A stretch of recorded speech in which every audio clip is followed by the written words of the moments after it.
4 years in and out treatments. I went through first, second, and third line through chemotherapy, radiation, autologous bone marrow transplant, and then allogeneic bone marrow transplant. And from my journey, after 4 years, I basically decided to dedicate my life working with cancer patients. Welcome, viewers and listeners, to another podcast of Beyond Circumstances, where we explore together what it takes to move beyond circumstances and whether that means moving alongside, above, beneath, or in any which direction and shape possible and imaginable. And with me today, I am so proud and so delighted and excited to introduce Guy Tavori. Hi, Hi, Guy. hello. Hi. Pleasure to be here. Oh, thank you for saying yes. So let me give a little bit of a context as to our friendship, and then I'm going to invite you to introduce yourself and say a few words about the amazing things that you do, things that you've created, and the projects you're involved with, which always take my breath away, I have to be honest. So I don't remember when we met. I just remember that when I came across your name, I was like, oh my God, this guy speaks my language. He is like, he's doing these amazing things. And over the years, our professional paths crossed. And we had the opportunity to talk and, share ideas and do lots of stuff. And lately I've been looking at, and I'm involved in one of the patient associations that you are managing. And I've been following you for a long time and enjoying your work and truly feeling that you are an ally in this world and enjoying the goodness and the change that you're creating. So, Guy, please, for those who don't know you yet, please take the words. First of all, thank you very much. It's a pleasure. It's really heartwarming to hear those words. So I always begin with this, that I began my professional journey, and emphasizing the professional journey, I began it as a patient. Nowadays, I'm around 42. I was 20 years ago, I was diagnosed with a Hodgkin lymphoma, with cancer. Before that, I was working abroad in some place, and then after a few months, I was diagnosed. I had 4 years that we can maybe speak about it deeply later, but I was 4 years in and out treatments. I went through first, second, and third line through chemotherapy, radiation, autologous bone marrow transplant, and then allogeneic bone marrow transplant. And from my journey, after 4 years, I basically decided to dedicate my life working with cancer patients. I studied bachelor and master degree. Nowadays, I'm doing my PhD on gaps in communication between patient and physician post bone marrow transplant. It's a very specific topic, but it's communication between healthcare professional and patients. I'll give like 4 pillars that I'm working with, and then we can instead of doing it like more boring on chronologic aspect, I'm working with patients. This is the main, or one of the most important things I'm doing. Working in the cancer survivor clinic in Tel Aviv Medical Center, really part-time work there. I'm conducted hundreds of support groups over the years for patient caregivers, peer-to-peer support workshop for patients who want to support newly diagnosed patients. I'm doing a lot of work with patients in conferences, in workshop. This is one field. Another field is working with the healthcare professionals. I'm teaching in 5 nursing schools in Israel and in medical school in Tel Aviv University. I did lots of workshop for healthcare professionals about communication, about breaking bad news, about all different aspects. And the 4th thing is I'm managing All Can Israel, which is a non-profit organization striving to basically to improve patient equality, to improve that.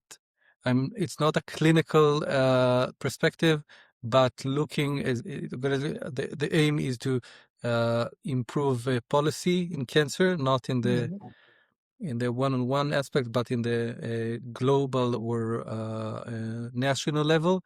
And to make sure that cancer patient will get diagnosed as soon as possible, get treatment as soon as possible, and will have access to the best treatment available. So this is basically what else can. And the last thing is I'm working in establishing the field of alternative medicine or integrative medicine into trauma and acute situation to build a structure that in like October 7th occasion that hopefully they won't occur again, but or happen again, but that in those events that will be integrative medicine workers that will support and help people. So this is basically about the things I'm doing and did in the past year. Okay, that's a lot. And I'm going to ask you an unfair question. Sure. What are you most passionate about right now, this moment in time? What I'm most passionate about? I think working with healthcare. You know, it's interesting question. I'll give the point of view and then I'll answer it. Okay. I have a very unique perspective of having today, for an example. I had a Zoom meeting with a cancer survivor patient that I did a session with, and we spoke about the most smallest perspective we can about relationship with her, and something like very intimate, very specific. And then an hour later, I have a meeting about how can we improve the diagnostic of a GI cancer patient. So to have the ability of look very wide national perspective and very one-on-one perspective. But what I do like or what I'm passionate about is working, I think, a lot with to have a greater impact. And it could be like a workshop that I did a few days ago for GI patient, for a colon cancer patient that want to support newly diagnosed, and to be able to provide tools and insight and communication tools for them that I know that they will influence and support patients. This is, for me, is amazing to be able to know that things I'm doing are supporting cancer patients or making their journey a little bit easier or simpler. This is an amazing, I don't know what words to put there, but it's a huge privilege. Let's say it this way. Yeah. Now, the work that you do has impact on a national level, and I love that. So let's go back to the cancer patient journey. Mm-hmm. You know, you drew a journey from a one-on-one conversation with a patient, you know, going into the small resolutions of a relationship, all the way to a big meta view talking about policies and stuff like that. What is one thing that people don't, maybe more than one, what are the things that people don't understand about the cancer patient journey? I think that there's something very interesting about being diagnosed with cancer, and I assume it's not specifically with cancer, but going through a life-threatening situation, let's call it this way, because I assume it will be very similar with October 7th survivors or any other there is something very lonely there with the experience, and there is something that a lot of people without the specific perspective cannot really understand.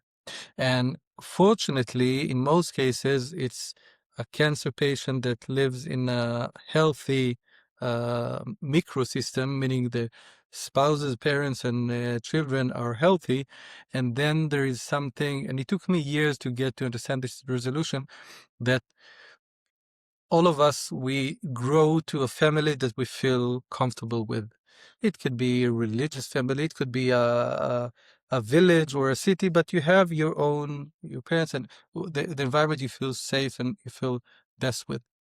And then what happens when you're being diagnosed, immediately they're not really your immediate soul system or support system, let's call it, because there is a thick, invisible line that's separating between the patient and the caregivers, and they don't get them and they don't get them.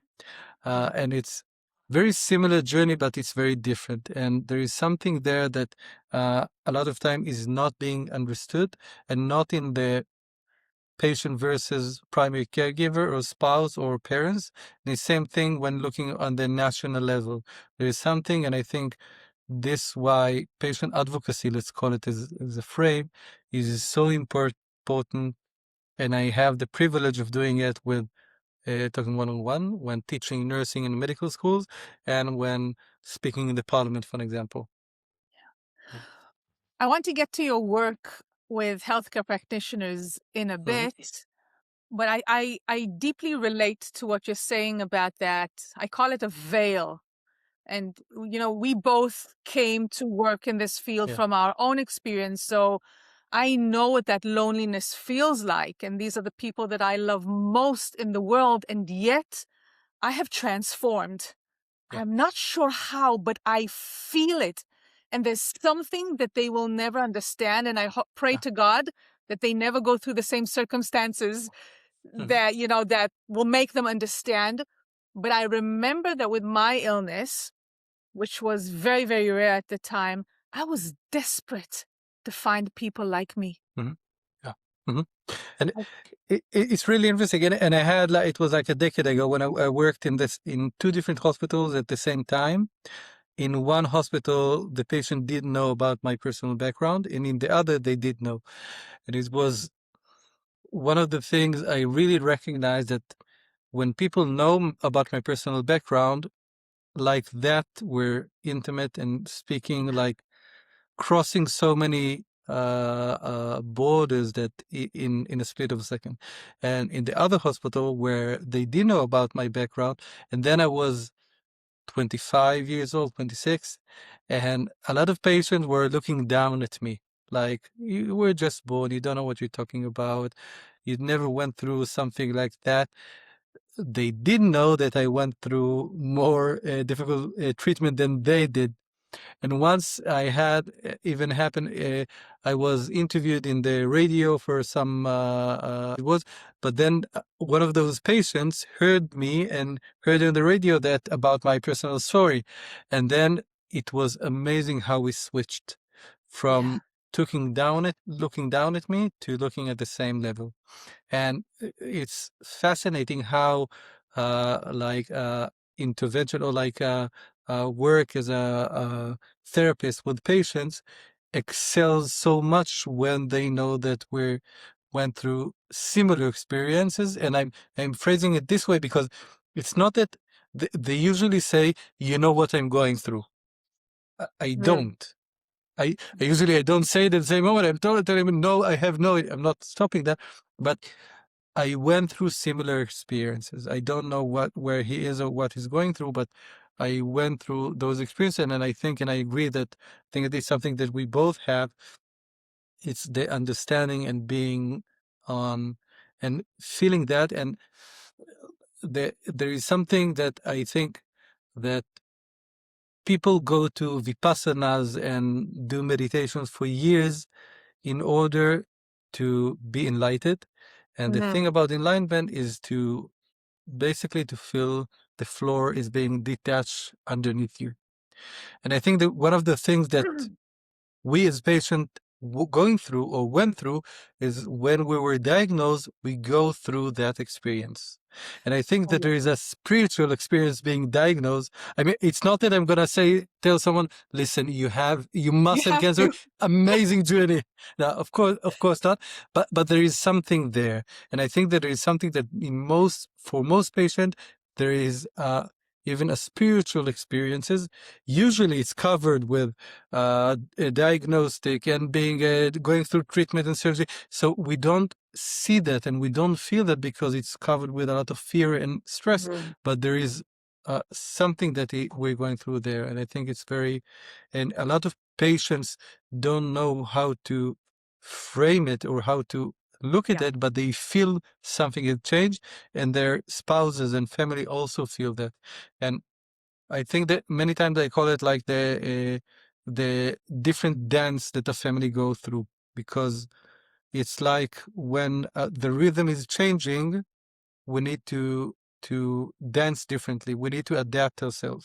And one of the things that happen in most cases, that the rhythm of the patient that he's leading, the patient is leading usually, and the rhythm is changing, and we as caregivers, we're struggling to adapt our steps to the steps of the patient, and many times we stepped on each other toes, and then this we know. Yeah. Well, that makes a unique dance as well, you know, stepping on each other. So Yeah. as long as we're willing to admit and pay attention and say, Yeah. oops, Mhm. yeah, you stepped on my toes or I stepped on yours. Yes, and I think that there's something wrong, and I'm doing a lot of workshop with patients, and I'm speaking about this topic specifically, that we're actually, and I'm going to frame it specifically this way, we're expecting our primary caregivers to support Mm, us in the way we want, but we never told them what we really want. And yeah, then what happens is we're expecting them to do something. They don't know what we're expecting. Then we're being disappointed. And it's a very challenging communication steps from the patient level. And in many cases, we don't know as patients when the rhythm is changed. It's not that we're saying, okay, now we're gonna be angry. It's not that it's a conscious choice, but there is something that's changing, and the adaptation is very challenging for patient and the caregivers as well. yeah. Yeah. Oftentimes when I work with clients, so for me, they're not patients, they're clients because I'm a Yeah. coach. One thing that I invite them to do is teach people how to be with them because Mm-hmm. nobody can guess. And that's very counterintuitive when you're going through a crisis. Exactly. You don't have the bandwidth to create the manual and say, hey, listen, I'm collapsing here, but let me teach you how to be with me right now. Oh my Yeah. God. Yeah. But there's no other way because nobody can Yeah. guess because nobody's been in your shoes. Exactly. And one of the things I always say, that it's even nasty, let's say, that on top of everything, I need now to educate everybody Yeah. how to communicate with me, because one of the things, and if we go back to loneliness, one of the things that happen in most cases, that as patient, we isolate ourselves because we cannot take it anymore, because they don't get it, they don't know, they're saying, if Yeah. I'm making like an assumption, but a lot of time they're saying the wrong things, or they're saying things that don't support us, and then we're tired of telling them again and again, and then we're taking a step back, and then in the times that we need support the most, because of lack of communication, we're actually pushing them back, and then it's a lose-lose situation. And It is. exactly as you said, one of the things that I'm saying, and I call it the coffee metaphor, it's something that uh, we need to communicate. And when I'm speaking with patients, what I usually tell them is that the metaphor goes like this, and then I get it from the patient and the caregiver point of view, is if I'd ask you if you don't drink coffee, and you'd say yes, I'll immediately ask you, how do you drink your coffee? Or with sugar, without sugar, with milk. So the thing that we're doing with coffee is that I'm not going to assume that you drink coffee as I do. It's ridiculous. We never do that.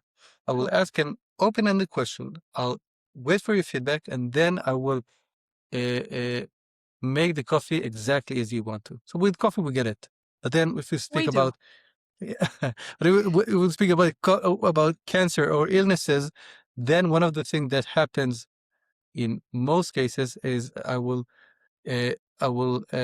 spare the question, and I will help you the way I would think that you need to get help with. Yeah. The best example I have is like people asking me, my relative was diagnosed with cancer. What book should I buy him? And then I'm asking them, did you ask him if you want a book? Yeah. And they always say, no, I didn't. I thought it will be a great gift. Then I say, please ask them. I'd be happy to recommend lots of books, but please check with them if there's something that they want, because in most cases we forget to ask that question. So from the primary caregiver point of view, what I'm usually suggesting is to ask an open-ended question, and if they don't get a response from the patient, to prepare from before and a few things that you can do, because in some cases they feel uncomfortable asking things, the patients, because they don't want to be a burden, or because they don't know. And when I can suggest an offer, then they can relate to that. So this is from primary caregiver point of view. From patient point of view, is, as you said before, is to be able to ask. And I think that there is something so important by allowing my surrounding to be able to support me. But if I'm not telling them what I want or need, they are clueless. They don't know what to do. And in most And they feel cases, they will do helpless. exactly. And if we tell them, it would be a huge relief. And the thing that I think, as my experience as a therapist, I see that the thing that is working best is when there is usually, it won't be the patient, it will be brother or sister or best friend or something that will open a Google Sheet or a WhatsApp with to tell specific chores or things that that the patient will need, and then it will be the easiest because most people, they don't know, so they're doing the thing that they think that will support most. But when it's being communicated, it's a relief for them, as you said. Yeah. So I have so many questions right now, but let me start with this. What do you think, speaking about asking for help, receiving help, offering help, what do you think about the phrase, I'm here for you? It's like I tell you, Shiri, you're welcome to come to visit me anytime. It's a, and there is no commitment behind it, and I think I'm here for you.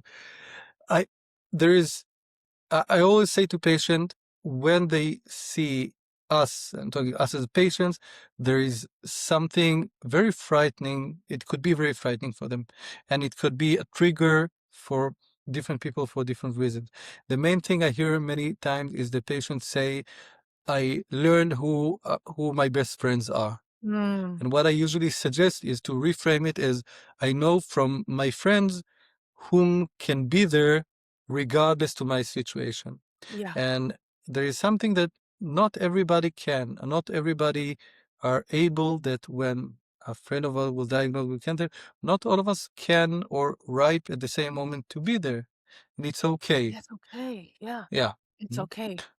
And I I always, think that sorry, I think that many times, like you said before about what was the phrase? Not how are you? Was what was it that you said? Are you okay? Or I'm here for you. I'm sorry, I'm here for you. Yeah, Yeah, I'm here for you. Or I'm. call me when you need me. I'm here for you. Or you're such a hero. You're Oh my, you're amazing, yes. inspiration. And there is something because they don't know better. They don't know what to say. They don't know Yeah. what will support. And then they're saying it comes out as a cliche, but they're saying the best thing is they know because they're struggling. They don't know what to say at the same moment. And then they're saying that, and it's very natural because, if we speak now, I'm seeing flowers behind you, but if we speak about flowers now, the main thing that will come out, you'd probably say the flowers that you like because this is how we communicate. But then when I say that I was diagnosed with cancer, what happened is that the other person will say, oh, my aunt just got cancer and she just died. Or you need to eat goyava. Or, they will say the first thing that comes to mind, Comes to which mind. is very natural. But Yeah. when speaking about illnesses in general, cancer specifically, it's something that from the patient point of view, it's not helping, but the other way around, and then patients isolate themselves. So, yeah. So as long as we're talking about things in the background, like you saw the plants in my background, and I heard children in your background. So Yeah. can we talk about what it means to be a parent when you've been through a medical crisis like this? Let's talk about it even before the decision, because I finished my treatment, and when I was 26, I met my wife a few months later, and then we decided to be parents. The decision as a cancer survivor, to be a parent, it's a not easy decision to make Yeah, I know. because I might have a relapse or something can get wrong. My wife, because my personal background and the treatment that I went through, we needed to do IVF treatment. So it's It's a huge challenge, but it was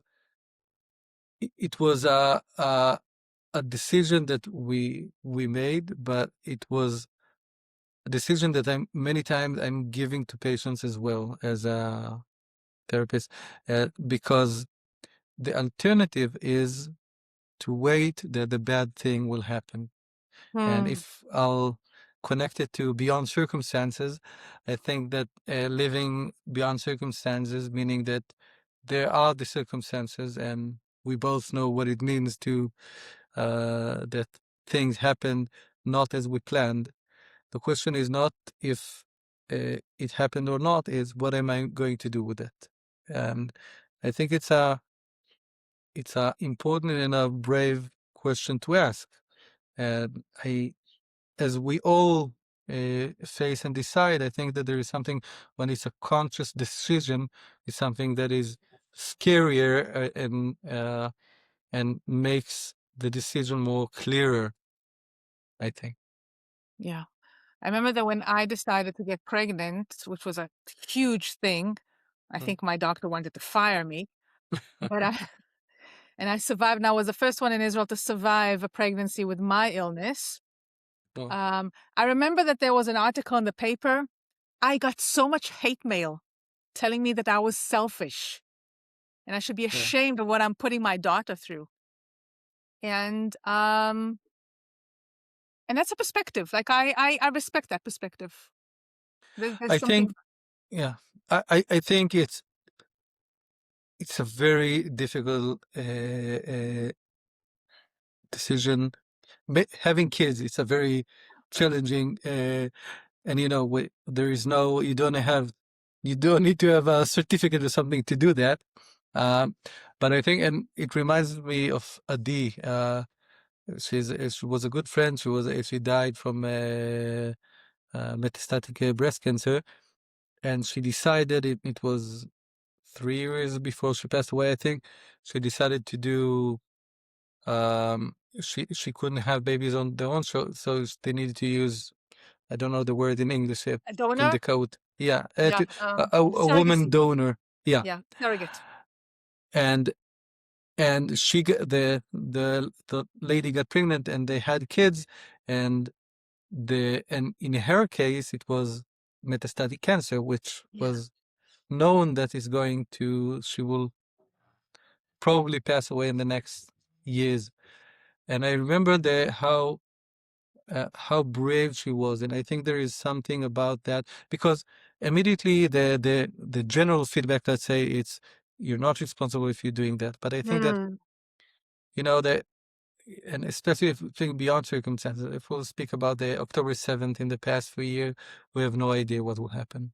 Yeah, it's true. Uh, and I think that it's to have a conscious decision and to be aware of the prices and benefits at the end, to the risks that can occur, and to decide, I think, is something that I very admire. And we don't know anyway. And I think that the bravery, as I said, is not to be scared. It's to be scared, to see the fear and to feel it, and to go the path that I want with the fear. With the Yeah. fear. Yeah. Mm. Move on with the fear. I love that. So let's say a few words about your work with healthcare professionals. Sure. Yeah. In what aspect? Oh my God, I have so many questions and we have so little time. So But yeah, I'll say two things about that.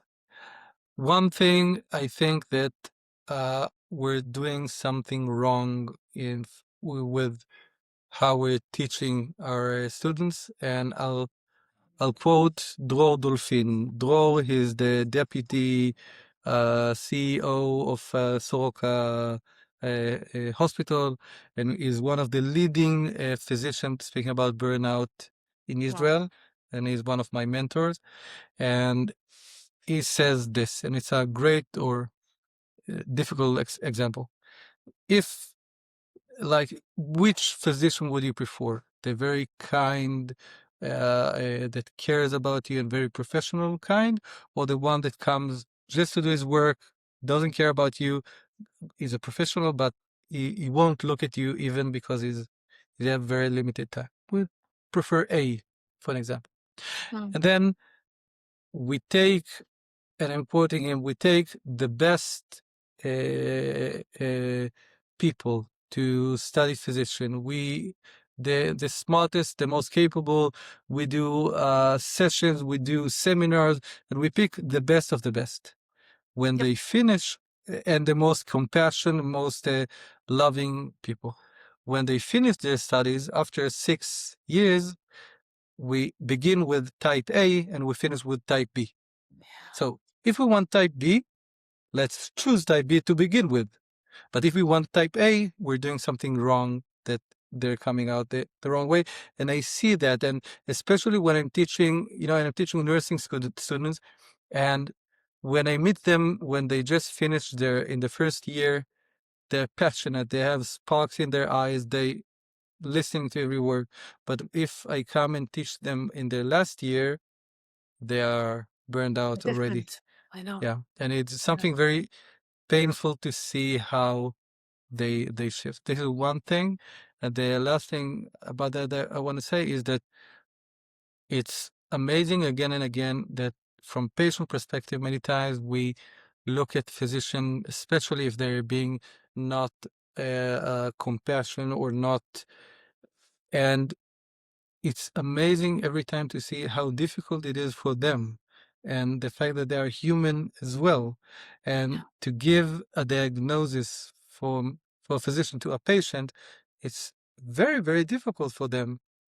And many times the patients feel that they are not compassionate, or they're not, or like they're being distant, and they're not doing it because they don't care. On the contrary, and I think that the understanding of that every people in healthcare, they are humans and people, and before this were a physician and nurse and secretary and patient and caregiver, were people talking with people. And I think this is why I'm doing what I'm doing in healthcare, basically. I think that, our tendency to put healthcare practitioners, doctors or nurses on a pedestal is dehumanizing them in a way, and it's so unfair. Exactly. Yeah. Yeah. So, my dear, it's been a pleasure, and I can keep you for hours. I love talking with you. So, before we wrap up, do you have any tips around resilience and self-care? I think I'll say two things. One, I think that acknowledging all emotions, I think, and it is to accept feeling to be a failure, to accept feeling pain, to accept feeling afraid. And I think that being resilient is not to feel strong or to be like, masculine is about to be sensitive and about to feel. So this is one thing. I think that the other thing, and if we speak about beyond circumstances, is my compass is asking myself, if those are my last years, what would I want to do? And I think it's not like last week, because if it's just a week, I'll just say goodbye. But if I put a, but if I put like, I'm done. exactly. But if I put 2 or 3 years, then it's a great compass for me to decide what I want to do or where I want to go. And I think that this focus is something that's very helpful in my journey, at least. Yeah. Thank you. My Guy, pleasure. where can people find you online and learn more about the things that you do? I think this Facebook and LinkedIn. I'm old enough to have a TikTok, and I'm kidding. I'm not, but no, those are the networks that I'm available at, Facebook and LinkedIn. And I usually I tend to post things that I do there, and I'm always happy to collaborate and meet new people. Wonderful. And I can recommend your Facebook, the things that you post. And even if people don't read Hebrew, it's worth translating to English. Seriously, you post really great stuff. Thank My you. dear, thank you so much for saying yes. My pleasure. It was a great time. I had an amazing time. Thank you. I loved it so much. Thank you. Thank you for our listeners and our viewers for joining us for another episode of Beyond Circumstances. If you're a coach and you want to learn more about supporting your client through crisis and through extreme circumstances, tune in to more episodes on this podcast and find us on social media for more information and training. Thank you so much, everyone, and shalom. Bye.